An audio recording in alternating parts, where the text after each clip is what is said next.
सर्जनात्मक रचना चाली न जानिले बाटर दोष।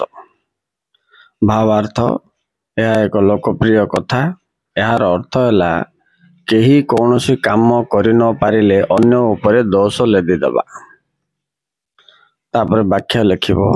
आजिर समाज रे अधिकांश लोक पणस खाई अन्य मुंडरे अठा बेलिबा रे माहिर। सेमाने निजे कौनसी काम ठीक रे करि पारंती नाही कि निजर भूल स्वीकार करंती नाही। जेपरी पिलाटी बाटरे झुंटेई पड़िले पाद को भूमि रे जोर रे मारे से भावे रास्तार भूल वास्तव रे तार भूल।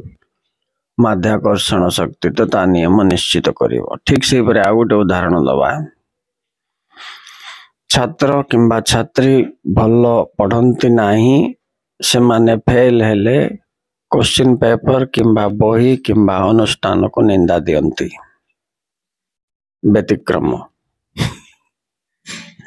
किंतु बेले बेले चाली न जानिबा व्यक्ति मध्य भाग्य बल रे कहार हाथ धरी लक्ष्य स्थान रे पहुंची जाई थाए।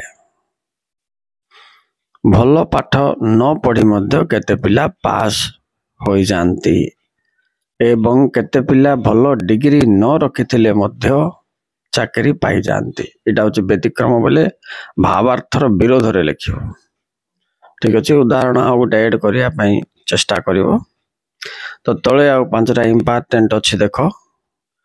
तिलको ताळ करिवा अति लेंबु चिपुडिले पिता अल्प विद्या भयंकरी न देखिला औ छपड़ा मांकड़ हाथ रे शालग्राम। ये भी इंपोर्टेंट जिंस। भावार्थ मन रखो व्याख्याकरण उदाहरण दे कि निजे लिखिबार व्यवस्था करिवो। सिंपल भाषा रे लेखो अल्प सुंदर लेखो प्रणाली सहित लेखो आराम से भल मार्क आसीबो एग्जाम भल होबो एंड गॉड ब्लेस यू।